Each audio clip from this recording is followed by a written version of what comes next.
اعوذ باللہ من الشیطان الرجیم بسم اللہ الرحمن الرحیم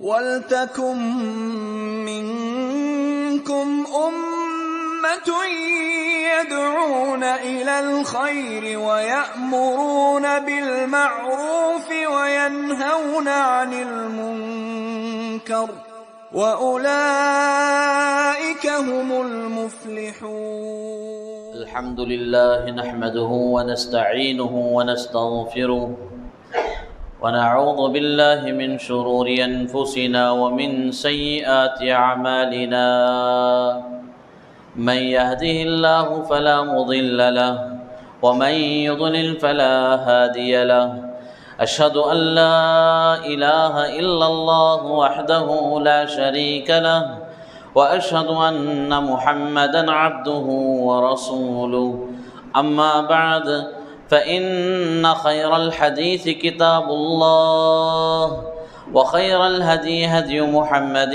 صلى الله عليه وسلم وشر الأمور محدثاتها وكل محدثة بدعة وكل بدعة ضلالة وكل ضلالة في النار فأعوذ بالله السميع العليم من الشيطان الرجيم من همزه ونفخه ونفثه بسم الله الرحمن الرحيم يا أيها الناس اتقوا ربكم الذي خلقكم من نفس واحدة وخلق منها زوجها وبث منهما رجالا كثيرا ونساء واتقوا الله الذي تساءلون به والأرحام إن الله كان عليكم رقيبا وقال تعالى في موضع آخر يا أيها الذين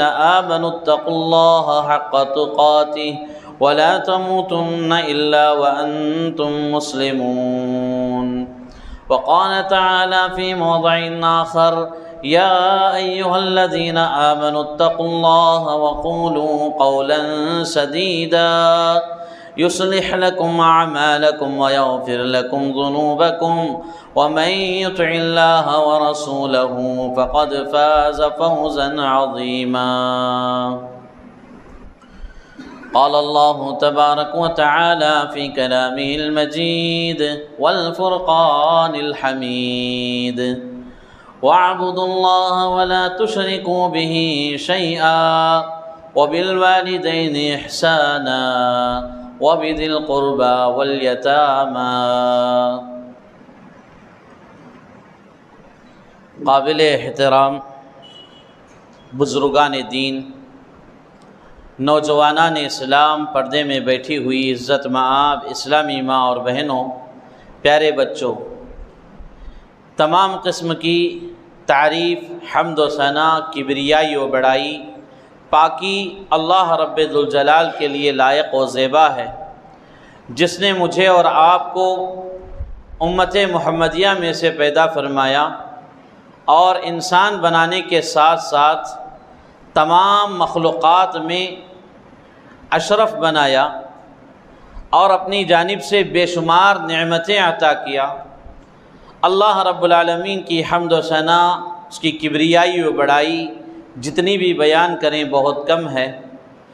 مختصر سے حمد و ثنا کے بعد بے شمار درود و سلام نازل ہو تمام انبیاء کرام پر، بالخصوص شفیع المذنبین، خاتم النبیین، آمینہ کے در یتیم محمد الرسول اللہ صلی اللہ علیہ وسلم پر، اور لاکھوں کروڑوں سلامتیں نازل ہوں تمام صحابہ کرام پر، تابعین و تبع تابعین پر، اور اسلاف کرام پر، محدثین و فقہاء کرام پر، جن کی محنتوں اور کوششوں سے ایک صحیح دین ہم تک پہنچا ہے۔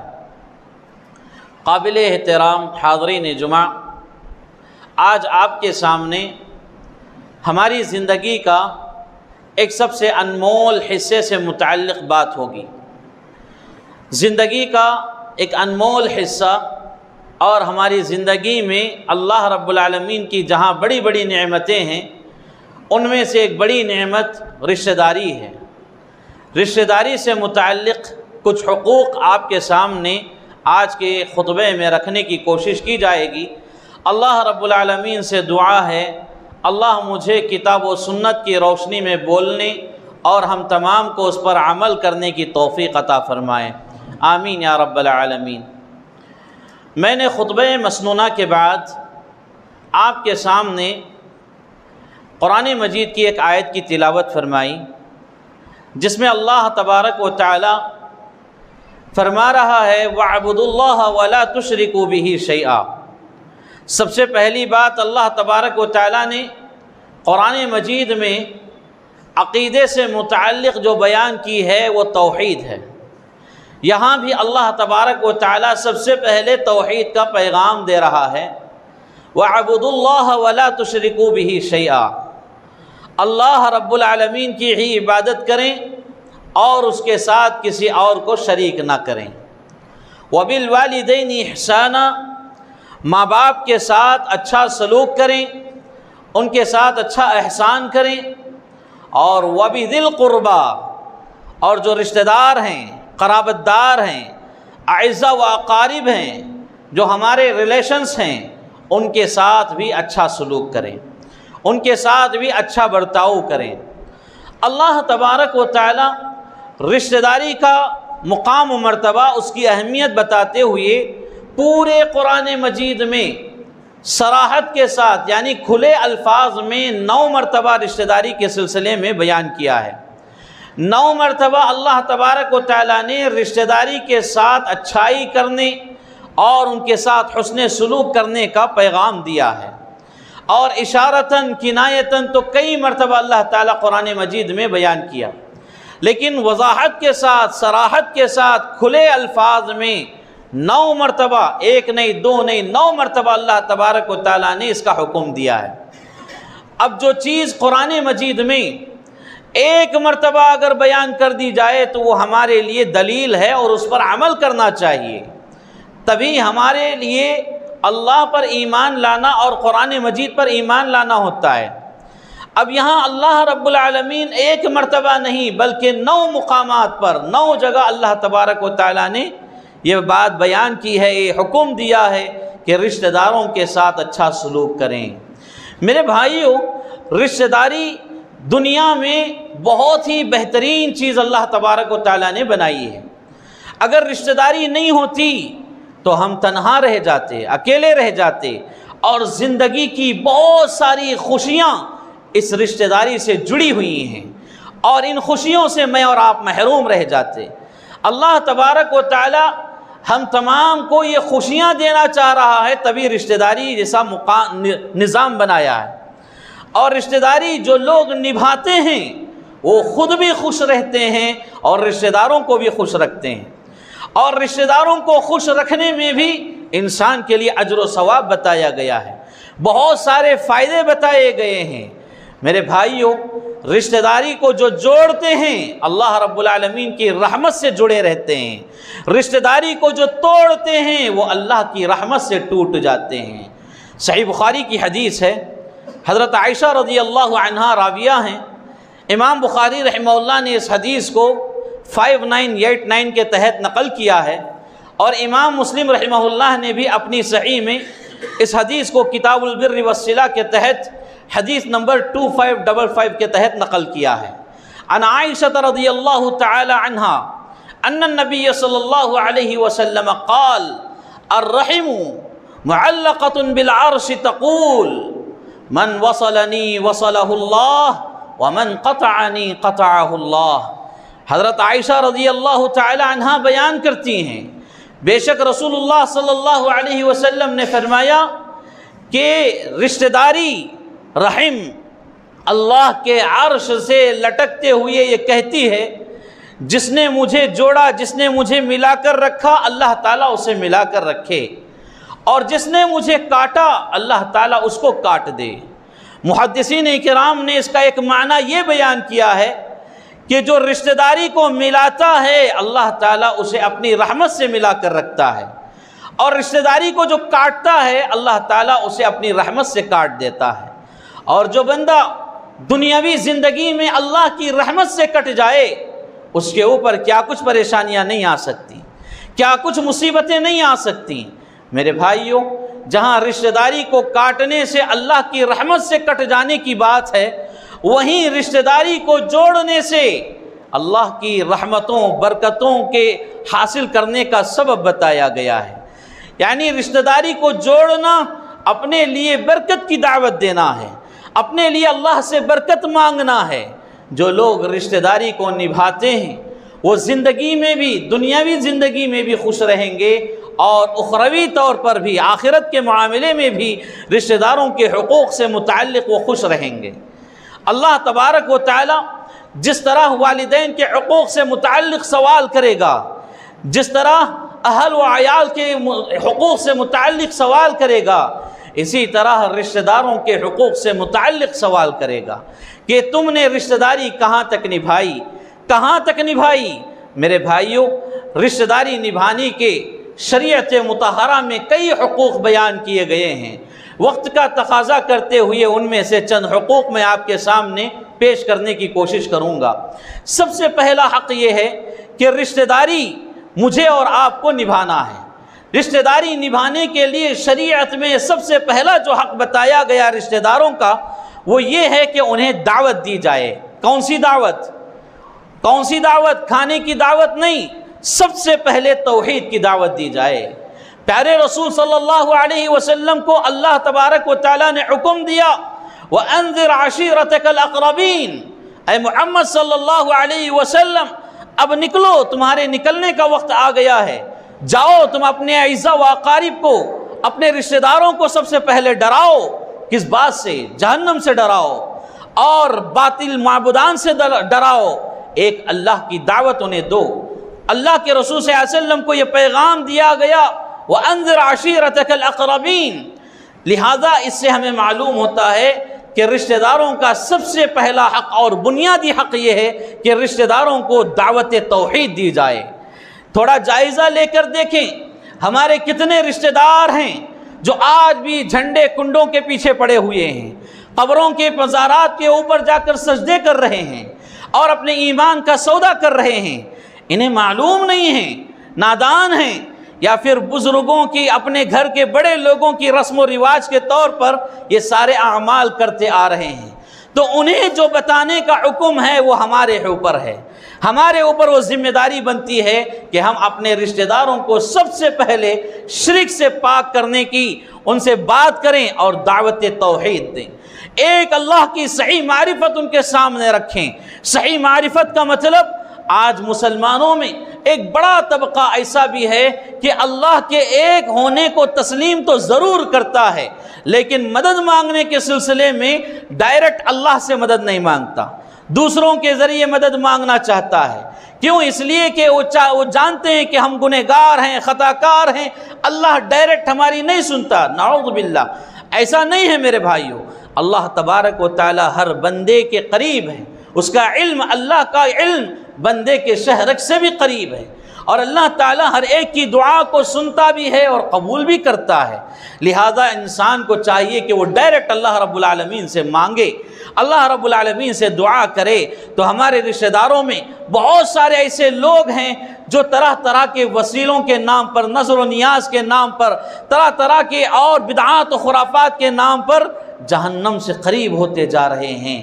اور اسی بات کی طرف رسول اللہ صلی اللہ علیہ وسلم نے اشارہ فرماتے ہوئے کہا، کل بدعۃ ضلالہ وکل ضلالۃ فی النار۔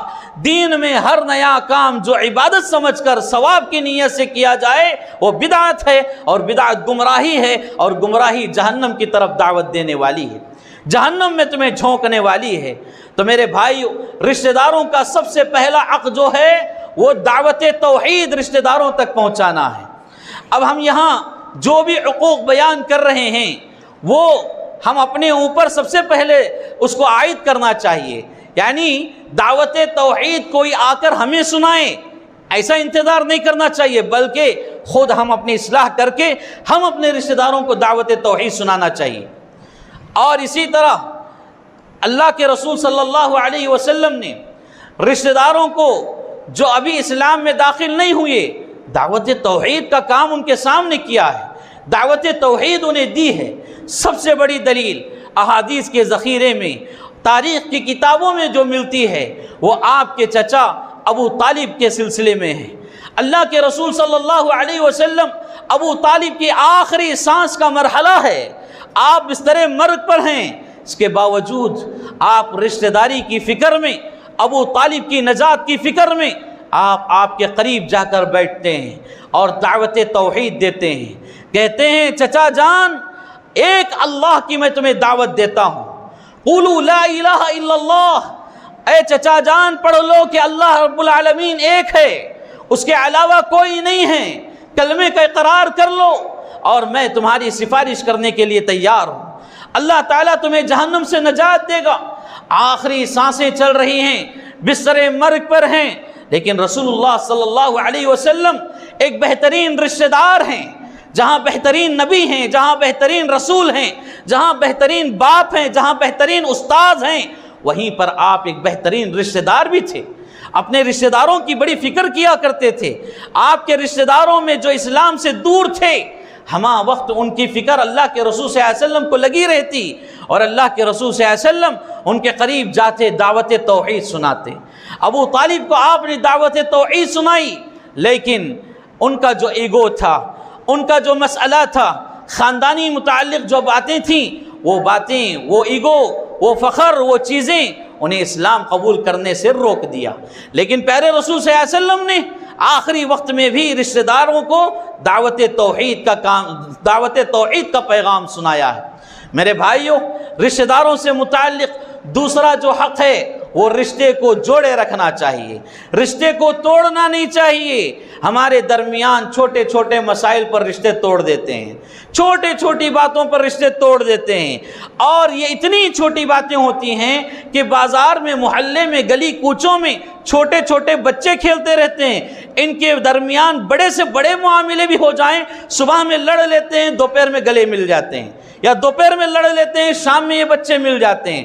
لیکن ہم بڑے ہونے کے باوجود چھوٹے بچوں سے بھی عقل ہماری چھوٹی ہو جاتی ہے رشتوں کے معاملے میں، اور چھوٹی چھوٹی باتوں پر، چھوٹی چھوٹی ناچاقیوں پر دل اتنا چھوٹا کر لیتے ہیں کہ سالہ سال گزر جاتے ہیں، ہم رشتہ داروں سے بات نہیں کرتے، سالہ سال گزر جاتے ہیں، رشتہ داروں سے بات نہیں کرتے۔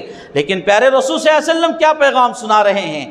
جو 3 دن سے زیادہ کسی سے بات چھوڑ دے، اس کے اعمال صالحہ اللہ رب العالمین کے پاس نہیں پیش کیے جائیں گے۔ پیر اور جمعرات کے دن اللہ کے فرشتے انسان کے اعمال اللہ رب العالمین کے پاس پہنچاتے ہیں، لیکن اللہ کے رسول صلی اللہ علیہ وسلم نے کیا فرمایا؟ 3 دن سے زیادہ اگر کوئی بات چیت آپس میں چھوڑ دے، قطع تعلق کر لے، تو ان کے اعمال اللہ کے پاس نہیں پہنچائے جاتے، اس وقت تک نہیں پہنچائے جائیں گے جب تک کہ وہ آپس میں ایک دوسرے کو معاف نہ کر لیں اور ایک دوسرے سے بات چیت شروع نہ کر دیں۔ اللہ اکبر! ہمارے درمیان سالوں سال گزر جاتے ہیں، رشتہ داروں سے بات چیت نہیں رہتی۔ ہم نمازیں پڑھ رہے ہیں، روزے رکھ رہے ہیں، صدقہ و خیرات کر رہے ہیں، حج کر رہے ہیں، طرح طرح کی بڑی بڑی عبادتیں کر رہے ہیں، لیکن کیا کبھی ہم نے اس حدیث پر غور کیا ہے کہ ہمارے اعمال صالحہ، نیک اعمال جو فرشتے اللہ کے پاس لے جاتے ہیں، کیا ہمارے اعمال پیش کیے جا رہے ہیں، جبکہ ہم کئی سالوں سے اپنے رشتہ داروں سے بات چھوڑے ہوئے ہیں؟ میرے بھائیو، سنن ترمذی کی ایک صحیح روایت ہے جس میں رشتہ داری کو جوڑنے کا بھی حکم ہے، اور رشتہ داری کو جوڑنے سے کیا فائدے ہیں اس کو بھی اللہ کے رسول صلی اللہ علیہ وسلم نے واضح فرمایا ہے۔ اللہ کے رسول صلی اللہ علیہ وسلم نے فرمایا، اپنے نسب کے بارے میں انسان کو اتنی تو معلومات رکھنا چاہیے جس سے رشتے جوڑے جا سکتے ہوں، اپنے خاندان کے بارے میں اتنی تو انسان کو معلومات ہونی چاہیے جس سے رشتے جوڑے جا سکتے ہوں، اور رشتوں کو جوڑنا چاہیے۔ رشتوں کو جوڑنے سے آپس میں محبت پیدا ہوتی ہے۔ سب سے پہلا فائدہ کون کہہ رہے ہیں؟ کائنات کے سب سے بہترین رشتوں کا حق ادا کرنے والے پیارے رسول صلی اللہ علیہ وسلم کہہ رہے ہیں کہ رشتوں کو جوڑنے سے آپس میں محبت پیدا ہوتی ہے۔ سب سے پہلا فائدہ آپس میں محبت پیدا ہوتی ہے، اور دوسرا فائدہ کیا ہے؟ اللہ کی رحمت اس پر برستی ہے، اللہ کی رحمت کا وہ حقدار ہوتا ہے، اللہ کی رحمت اس پر برستی رہتی ہے۔ یہ دوسرا فائدہ ہے۔ اللہ اکبر، میرے بھائیوں، رشتہ داری کو نبھانا یہ کوئی معمولی بات نہیں ہے، بہت سارے فائدوں کو اپنے اندر کر لینے والی بات ہے، بہت ساری برکتوں کو اپنے لیے دعوت دینے والی بات ہے، لہذا رشتوں کو جوڑے رکھنا چاہیے۔ یہ دوسرا حق ہے۔ رشتہ داروں کا تیسرا حق کیا ہے؟ تیسرا حق یہ ہے کہ آپ رشتہ داروں کی زیارت کے لیے آنا جانا کریں، رشتہ داروں کے گھر کے لیے جائیں، گھر کی طرف جائیں، رشتہ داروں کے پاس جائیں، بیٹھیں، بات چیت کریں۔ آپ جب ان کے پاس جائیں گے وہ آپ کے پاس آئیں گے، کھلے دل سے، بڑے محبت بھرے دل سے آپ ان کا استقبال کیجئے، آپ ان کے پاس جائیے، جاتے جاتے کچھ لے جائیے۔ یہ پیاری تعلیمات پیارے رسول صلی اللہ علیہ وسلم کی ہیں، یعنی رشتہ داروں کی زیارت کرنا چاہیے، رشتہ داروں کے پاس بات چیت کرنے کے لیے آنا جانا چاہیے۔ یہاں پر ایک بات میں بڑی ذمہ داری کے ساتھ پیش کرنا چاہتا ہوں، وہ یہ ہے کہ موجودہ دور میں والدین ماں باپ بالخصوص اپنے بچوں کو رشتہ داروں سے ملنے سے روک دیتے ہیں۔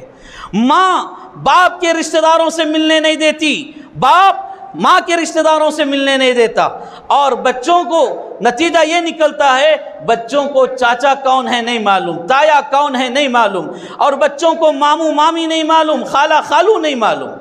بچے اسی طرح ایک دن تنہا رہ جائیں گے، اتنے تنہا رہ جائیں گے میرے بھائیوں کہ آپ بھی اس دنیا سے چلے جاؤ گے، تب تمہارے بچے حقیقی یتیم کہلائیں گے۔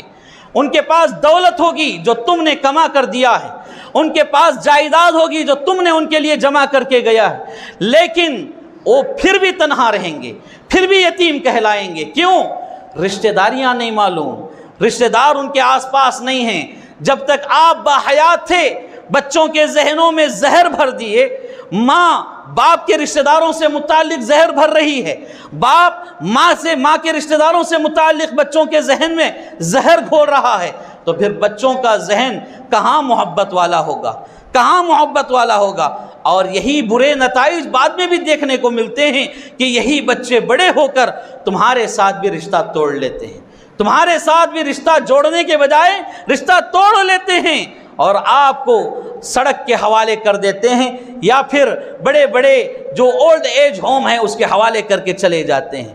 بچپن سے ہی بچوں کی نیک تربیت کی جائے، بچوں کی رشتہ داری کے سلسلے میں خاص تربیت کی جائے، تو یہ بچے بڑے ہو کر تمہارے رشتے کا ادب و احترام کریں گے، تمہارا ادب و احترام کریں گے، تمہیں محبت بھری نظروں سے دیکھیں گے اور محبت بھری خدمت تمہاری کریں گے۔ لہٰذا یہ بڑی ذمہ داری کے ساتھ میں یہ بات کہنا چاہتا ہوں کہ بچوں سے رشتوں کی پہچان کرائیں، بچوں کو رشتے بتائیں۔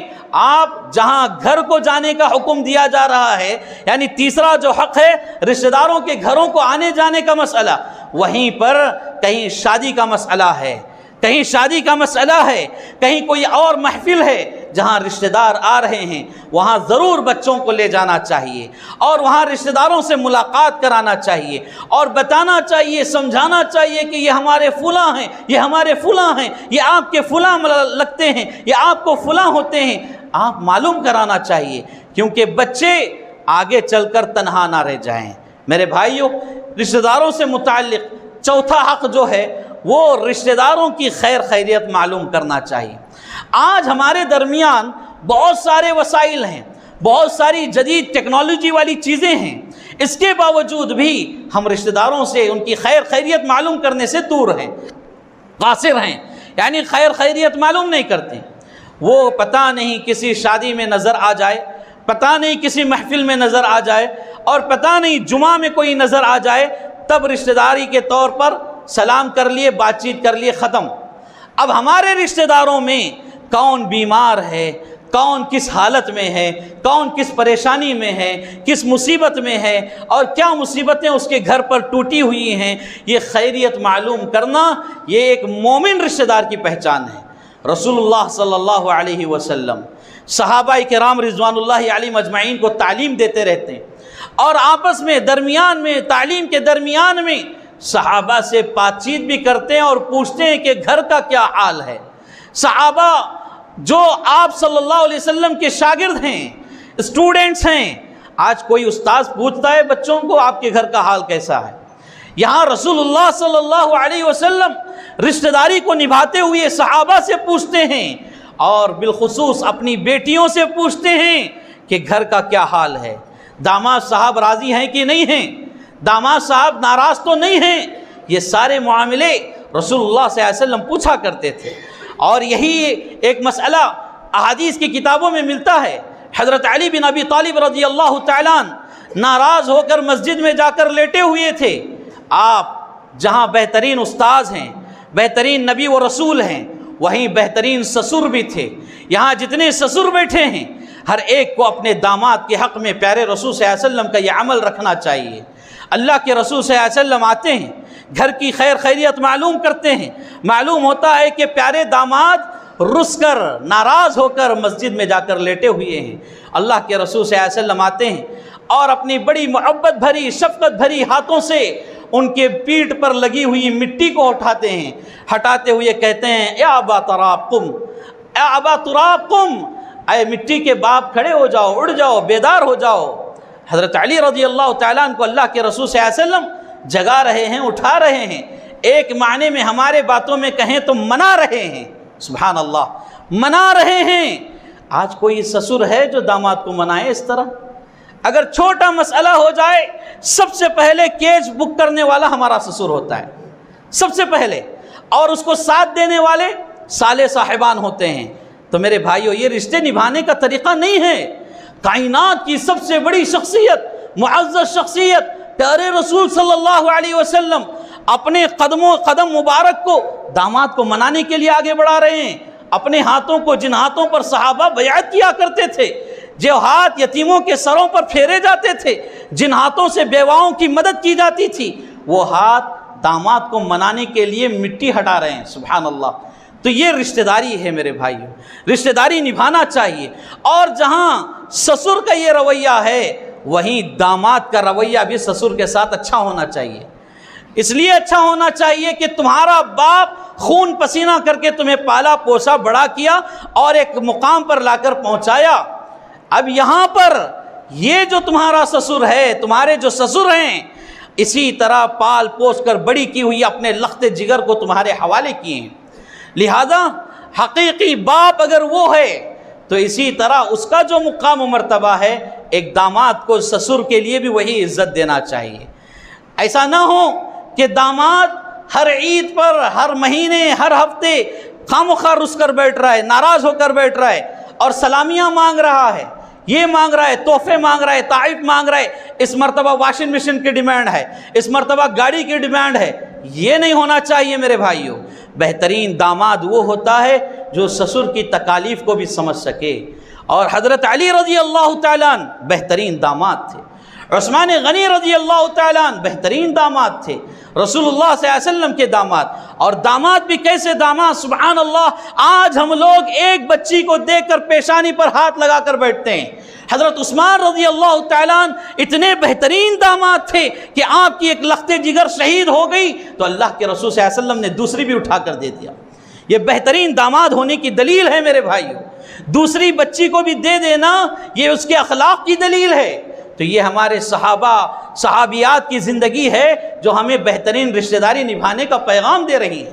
تو رشتہ داروں سے متعلق جو حق بتایا جا رہا ہے انہیں خیر خیریت معلوم کرنا چاہیے، گھروں کا حال معلوم کرنا چاہیے۔ ایک حق میرے بھائیوں جو محبتوں کو بڑھاتا ہے، محبتوں میں برکت لاتا ہے، وہ حق کیا ہے؟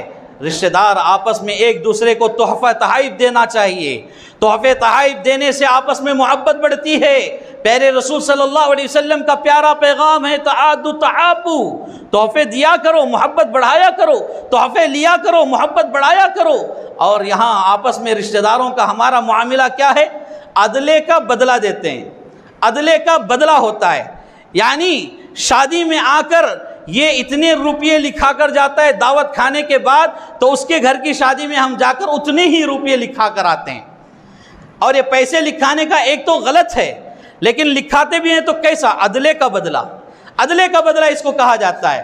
یعنی ہم دعوت کھانے کے بعد پورے گھر والوں کی طرف سے کیا لکھاتے ہیں؟ 111 روپیے، اور وہ بھی آ کر پوری دعوت کھا کر 111 روپے لکھا کر جاتے ہیں۔ گھروں میں عورتوں کا حال، رشتہ داروں سے متعلق اللہ اکبر ایسے حالات ہوتے ہیں، شاید شیطان بھی شرما جاتا ہے۔ شیطان سوچتا ہوگا کہ ان کے دلوں میں نفرت پھیلانے کی ضرورت نہیں ہے، ان کے دل تو رشتہ داروں کے لیے نفرت سے بھرے ہوئے ہیں۔ ہماری خواتین شادی میں جا رہی ہیں، دلہن کے لیے ساڑی لے جاتی ہیں تو وہ چائنا سلک کی ایک دم چیپ کوالٹی کی ساڑی، کیوں؟ سوال کرنے پر ہوتا ہے کہ ہماری بڑی بچی کی شادی میں انہوں بھی ایسی ساڑی دیے تھے، عدلے کا بدلہ ہے۔ تو یہ نہیں ہونا چاہیے۔ تحفہ تحائف کھل کر دو اور کھل کر لو۔ تحفے تحائف سے آپس میں محبت بڑھتی ہے۔ سیدنا انس بن مالک رضی اللہ تعالیٰ اپنے بچوں کے درمیان وصیت کیا کرتے تھے، اے میرے بیٹو آپس میں تحفے تحائف کا سلسلہ جاری رکھو، تحفہ تحائف دیتے رہو، اس سے تمہارے درمیان محبت بڑھتی ہے، اس سے تمہارے درمیان الفت بڑھتی ہے، تو تمہارے درمیان رشتے مضبوط ہوتے ہیں۔ تو یہ انس بن مالک رضی اللہ تعالیٰ عنہ کا پیغام ہے۔ اور انس رضی اللہ تعالیٰ عنہ کون ہیں؟ رسول اللہ صلی اللہ علیہ وسلم کے سب سے پیارے خادم۔ آپ کے پاس اپنی زندگی کا ایک بڑا حصہ آپ نے خدمت میں لگایا، آپ سے علم حدیث سیکھا، آپ سے اخلاق سیکھے، آپ سے کردار سیکھا۔ اللہ کے رسول صلی اللہ علیہ وسلم کے بہترین صحابہ، بہترین خادموں میں سے انس بن مالک رضی اللہ تعالیٰ عنہ ہے۔ ایسے جلیل القدر صحابی اپنے بچوں کو ایک اچھا پیغام دے کر جا رہے ہیں تاکہ میرے جانے کے بعد بھی میرے بچے سلامت رہیں، میرے بچوں کے رشتے مضبوط رہیں۔ لہذا انس بن مالک رضی اللہ تعالیٰ عنہ کے جیسی سوچ آج ہر ایک باپ کو رکھنی چاہیے، ہر ایک ماں کو رکھنی چاہیے۔ آج بہن بہن کی دشمن ہے، بھائی بھائی کا دشمن ہے۔ وجہ کیا ہے؟ تحفے تحائف تو چھوڑیے، جو اصل حق ہے وہ حق ہم نہیں دے رہے ہیں۔ بہنوں کا جو اصل حق ہے وہ حق نہیں دیتے ہیں۔ رشتہ داری کہاں نبھائی جا رہی ہے؟ تو یہ بہنیں ہماری دشمن بن کر رہ جائیں گی۔ اور یاد رکھیں جو بھائی بہنوں کا حق کھاتے ہیں، میراث میں، پراپرٹی میں ان کا حق چھینتے ہیں، یہ بہن جب بھی مصلی بچھائے گی، نماز پڑھے گی، تمہارے حق میں ضرور بددعا کرے گی، کیونکہ تم نے اس کا حق چھینا ہے، تم نے اس کے بچوں کا نوالا چھینا ہے۔ تو یہ رشتہ داری نہیں ہے میرے بھائیوں۔ رشتہ داری صحیح نبھانا چاہیے، اسلامی تعلیمات کی روشنی میں نبھانا چاہیے۔ تو انس رضی اللہ تعالیٰ نے اپنے بچوں کو کیا وصیت کر رہے ہیں؟ تحفے تحائف دیتے رہا کرو، سلسلہ جاری رکھو تاکہ محبت تمہارے درمیان قائم رہے، بڑھتی رہے، رشتے مضبوط بنتے رہیں۔ تو میرے بھائیوں اپنے بچوں کو یہ وصیت ضرور کرنا چاہیے اگر رشتوں کو مضبوط دیکھنا چاہتے ہو۔ رشتہ داروں کے حقوق میں ایک بہترین اور بنیادی حق یہ بھی ہے کہ ان کے دکھ سکھ میں شرکت کرنا چاہیے، دکھ سکھ میں شرکت کرنا چاہیے۔ یہاں بھی معاملہ عدلے کا بدلہ ہوتا ہے۔ وہ ہماری شادی میں آئے ہیں تو ہم ان کی شادی میں جائیں گے۔ اگر ہماری شادی میں کسی مجبوری سے رشتہ دار نہیں آئے تو ان کی شادی میں ہماری مجبوری کچھ بھی نہیں رہتی، پھر بھی ہم نہیں جائیں گے۔ چہرہ بنا کر بیٹھے رہتے ہیں بڑی کرسی پر، پوچھتے ہیں گھر میں جا رہے ہیں کہ نہیں جا رہے ہیں۔ کیسے جائیں گے؟ ہمارے اندر بھی کچھ غیرت نامی کوئی چیز ہے؟ نہیں جائیں گے ہم۔ جب وہ ہمارے گھر کو نہیں آتے ہیں تو ہم کیسے جائیں گے؟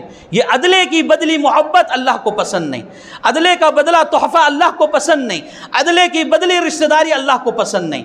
لہذا میرے بھائیوں رشتہ دار تمہارے ساتھ کتنا بھی برا سلوک کرے، تمہیں اچھا سلوک کرنا ہے۔ آخری حق، کیونکہ وقت کا تقاضا ہے، آخری حق اور بہت اہم حق ہے، وہ ہے رشتہ داروں کے ساتھ حسن سلوک کرنا۔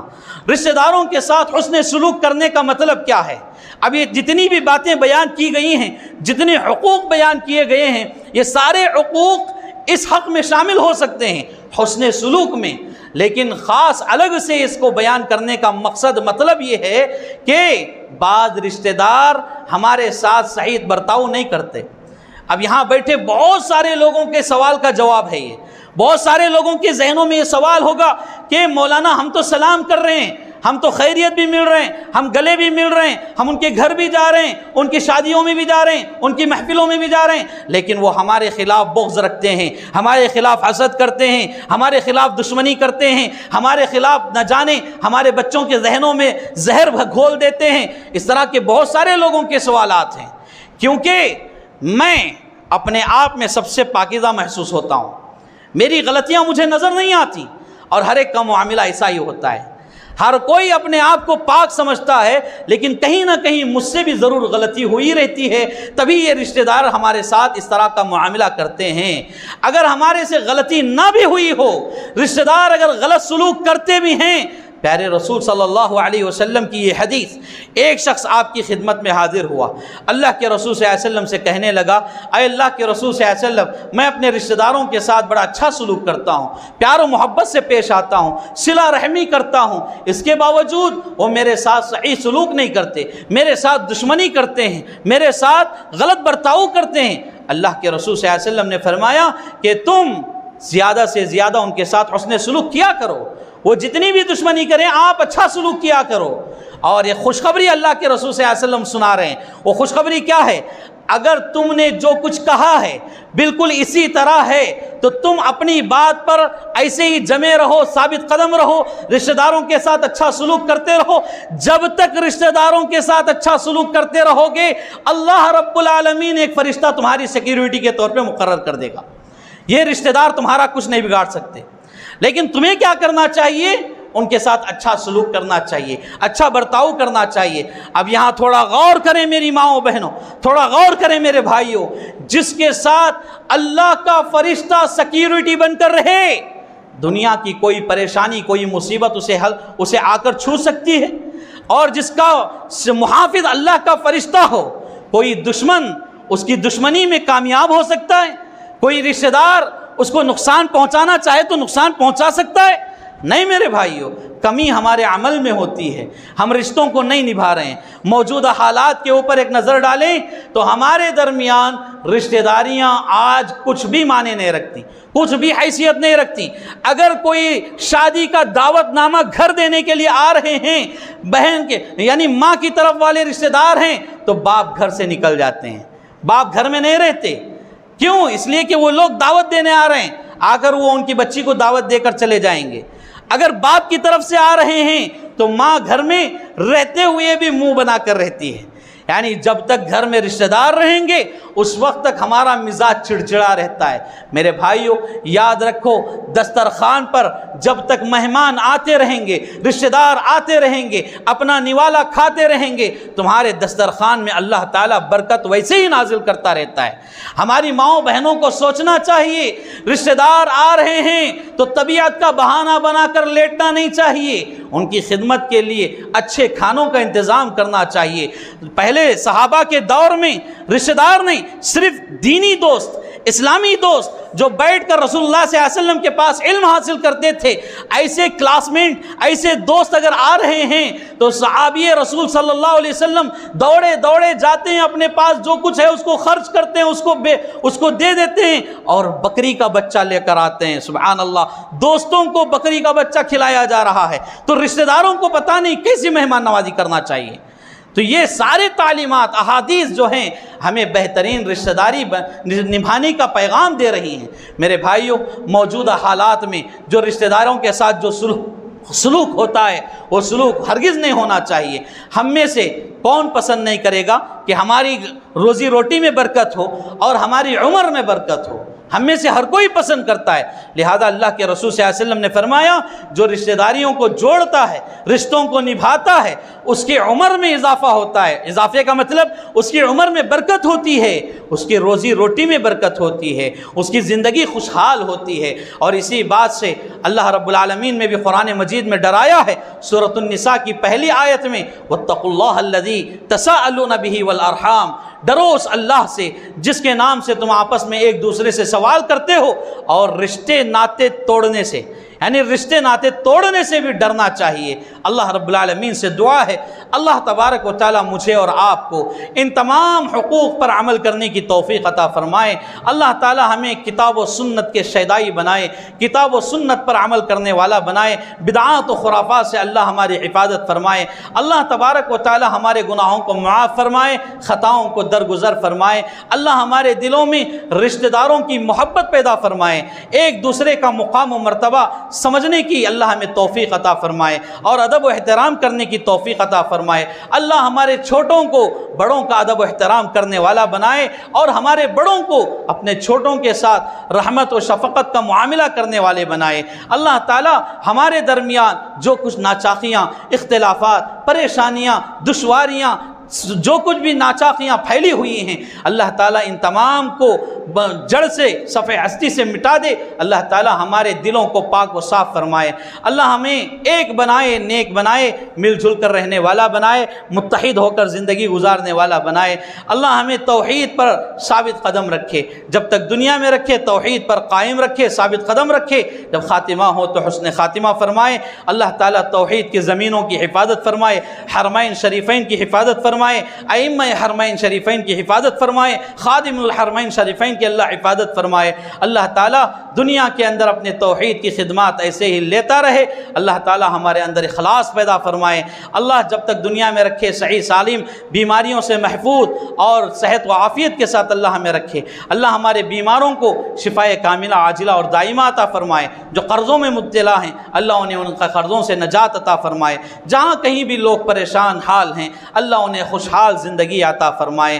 اللہ تعالی ہمارے درمیان پیار و محبت بھری، الفت بھری، راحت بھری، عمدہ بہترین زندگیاں نصیب فرمائے۔ اللہ ہمیں دنیا و آخرت میں بہترین زندگی عطا فرمائے۔ آمین یا رب العالمین۔ اقول قولی ھذا استغفر اللہ لی ولکم ولسائر المسلمین وما توفیقی الا باللہ۔